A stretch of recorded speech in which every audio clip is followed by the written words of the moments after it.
Olá, pessoal. Vamos dar continuidade, então, ao módulo 2 da disciplina. Como eu tinha comentado com vocês, hoje a gente vai iniciar a trabalhar Frege. Na verdade, a gente vai trabalhar rapidamente nessa videoaula. Os pontos mais relevantes, quer dizer, existem outros pontos relevantes, mas os pontos mais importantes aqui para nós, na disciplina, acerca do pensamento dele.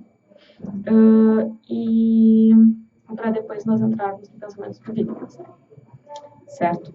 Bom, o Frege, como eu comentei com vocês, ele é o fundador da filosofia da linguagem, ele é considerado como o primeiro filósofo da linguagem, e a gente vai ver que é interessante que, na verdade, ele retoma alguns interesses que já são, na verdade, ele tem interesse, na verdade, em temas que já são abordados pelos filósofos da antiguidade, como Platão e Aristóteles. Né? Também, além de Descartes, Kant, ele vai tomar esses temas e vai abordar esses temas com base na linguagem. Mas a diferença dele para esses outros filósofos é que a linguagem para ele não vai mais ser um instrumento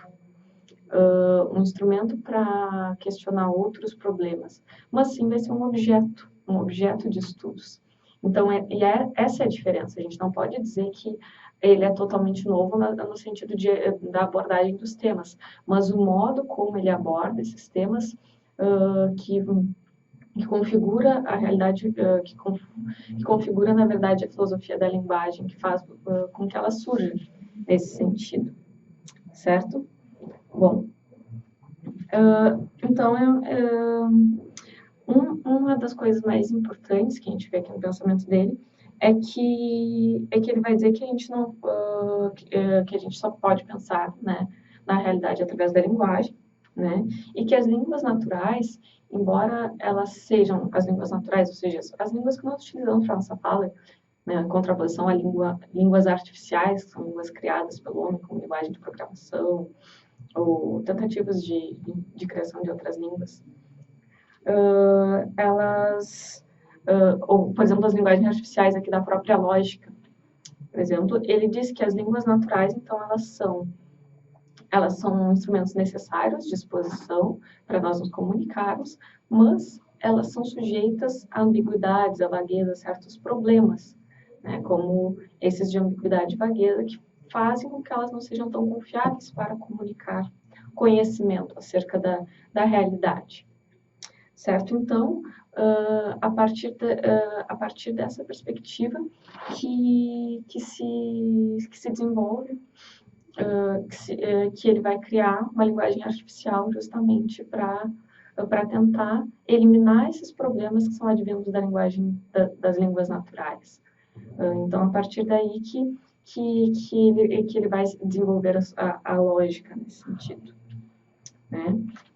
Então, é importante isso. Ele reconhece que as línguas naturais são instrumentos de exposição necessário, mas ele vai dizer isso. A gente precisa da linguagem artificial, da lógica, justamente para nós podermos eliminar esses problemas advindos das linguagens naturais. Então, ele buscou construir essa linguagem que, com poucos símbolos, na verdade, tivesse a capacidade de exprimir com exatidão as formas linguísticas, todas as formas linguísticas. E aí isso resultou no cálculo de predicados, que eu acredito que vocês já tenham visto em lógica, certo? Bom, o que nós devemos perceber? O Frege tem um artigo que é bastante importante, que se chama Sobre Sentido e Referência, em que ele vai apresentar o famoso problema de Frege, alguns chamam de puzzle de Frege, vocês vão ver nesse nome também, que é em inglês, de origem inglesa, que se coloca o seguinte questionamento. É possível que o princípio de identidade comunique pensamento novo, uma nova informação acerca da realidade? Bom, primeiro, o que é o princípio de identidade? Vocês devem ter visto, em lógica também, que o princípio de identidade a gente poderia colocar ele como A igual a A. Por exemplo, ele vai estabelecer basicamente o quê? Tudo é idêntico a si mesmo, A igual a A. Isso é o princípio de identidade. E que é uma verdade que é irrefutável, que é indemonstrável, na verdade. E esse princípio de identidade, na verdade, as pessoas diziam, né, que ela não pode informar conhecimento, porque ele está basicamente dizendo uma informação nova a partir dessa proposição A igual a A. Proposição não, no caso, a partir dessa fórmula A igual a A, porque aqui está expressa uma tautologia. E o que é uma tautologia? Tautologia, basicamente, aqui o predicado, ou A é A, colocando como a proposição, então, não como A igual a é A, certo? Tu coloca, na verdade, que o predicado, que é o segundo A, ele seria uma repetição do sujeito, ou ele estaria contido no sujeito, como, por exemplo, a posição todos os homens casados são não solteiros, por exemplo. Na verdade, a ideia de casado significa que ele é não solteiro. Então, esse predicado está contido no sujeito. Então, nós não teríamos uma informação nova. É o que se diz a respeito do princípio de identidade. Entretanto, Frege vai mostrar que, na verdade, nós temos sim a possibilidade de termos novas informações a partir do princípio de identidade. A gente precisa, no entanto, fazer essa diferenciação de sentido e referência. Então como ele faz isso? Primeiramente, a gente vê é necessário a gente perceber que quanto aos nomes próprios, na verdade, que a gente vai estabelecer sentido e referência, e aí eu retomo aquilo que eu falei com vocês na aula passada sobre nomes próprios, vão ser definidos da seguinte maneira, ó. Devem ser compreendidos como termos singulares que se referem diretamente à realidade, sem mediação descritiva, que é basicamente o que eu tinha falado antes, Aristóteles ou cadeira, né, eles se referem diretamente à realidade sem descrever, sem precisar descrever, Aristóteles cadeira, ou como termos que identificam algo no mundo através da descrição das características dessa coisa. Ou seja, eu posso me referir a algo no mundo através da descrição das características. Por exemplo, ao invés de falar Aristóteles, eu posso falar o discípulo de Platão, e eu estou me referindo a Aristóteles. Estou falando da mesma pessoa, eu posso falar de mais de uma maneira, certo? Essas duas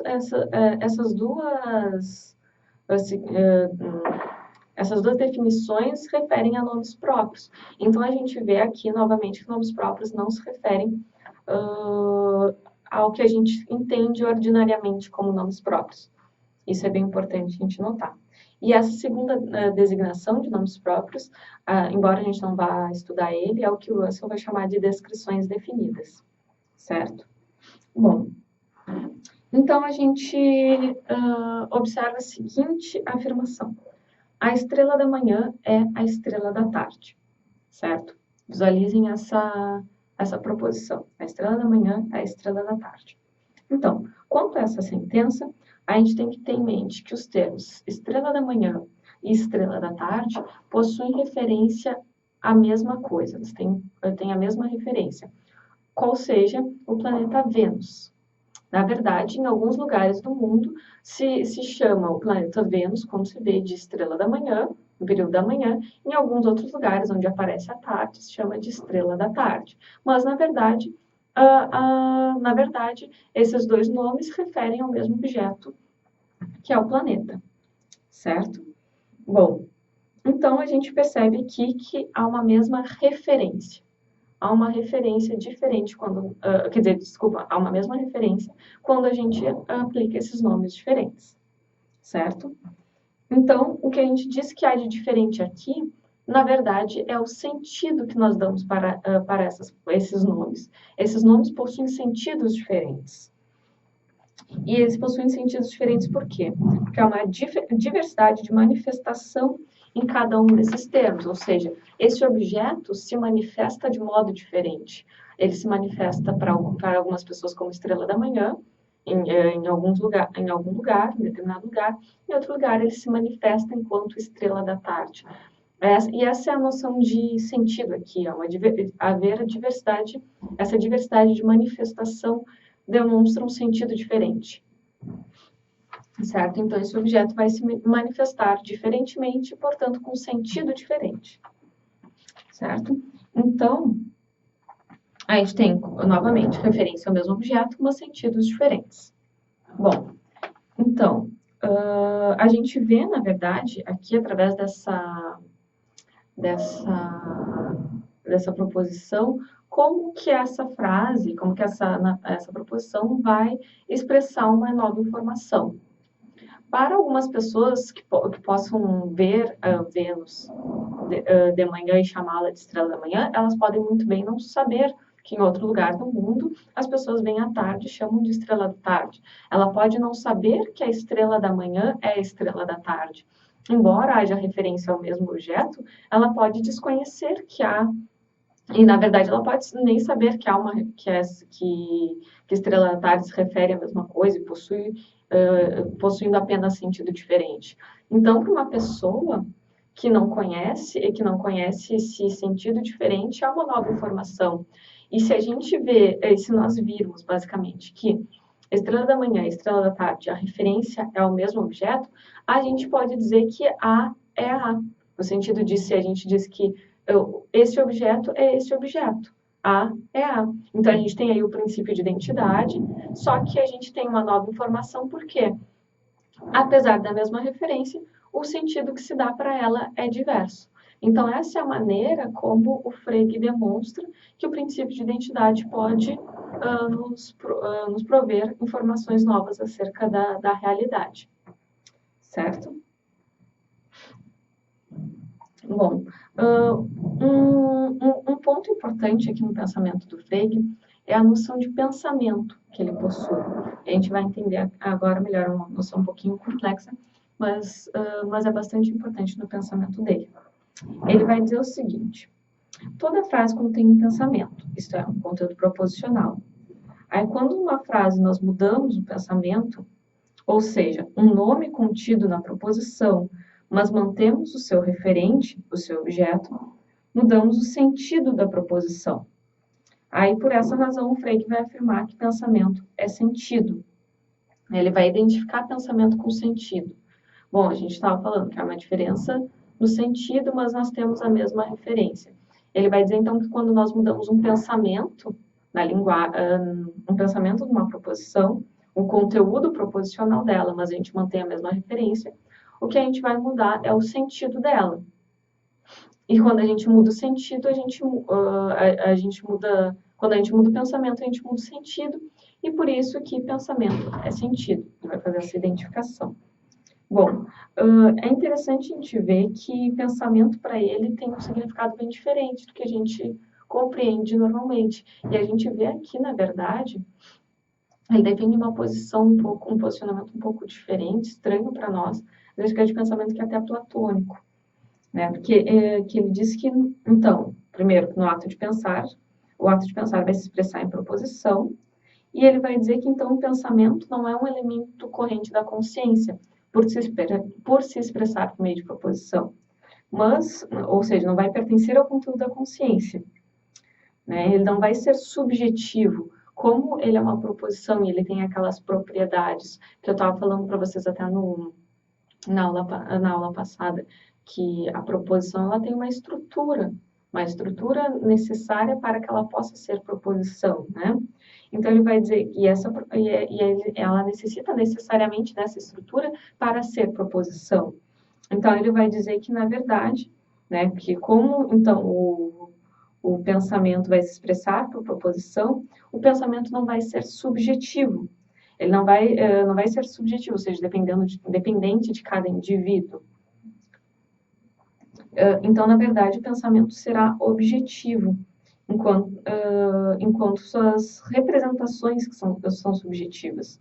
Aí ele vai dizer, o pensamento pertence a todos, sendo um terceiro reino de entidades atemporais e imutáveis, sua existência independente de serem captados e expressos. Vocês lembram que eu até comentei quando a gente estava tendo existência independente de serem captados ou expressos, quando a gente estava falando do realismo semântico, que é justamente isso que se acredita, que existe uma... o realismo vai dizer justamente que existem os objetos que vão ser existentes independentemente de nós, independente da capacidade que nós temos ou não de percebê-los. Eles existem independentemente. E aqui é o que o Frege está dizendo. Por isso que o Frege ainda está naquela tradição, certo? Então, para ele, os pensamentos pertencem a esse terceiro reino de entidades atemporais imutáveis, né? Então, aqui a gente tem uma forma de platonismo nesse sentido, dessas ideias perfeitas, né? De ideias perfeitas que são atemporais e imutáveis que nós não temos acesso, certo? Então, essa é a noção de pensamento dele. Bom, então, seguindo com questão, e a relação que nós temos com a noção de sentido. Bom, mas então, com relação à noção de referência, ele vai dizer algo muito importante. Ele vai falar que a referência de uma proposição é o seu valor de verdade. Isso eu tinha comentado também no final da outra aula, né? Do porquê que a gente considera que a referência seria o seu valor de verdade. Então, ele vai dizer que seria possível que então a referência de qualquer frase ser ou o verdadeiro ou o falso. Ele até fala o verdadeiro com V maiúsculo, o falso com F maiúsculo, ou verdadeiro ou falso. Aí, para provar essa tese, ele vai trazer o princípio de substituição.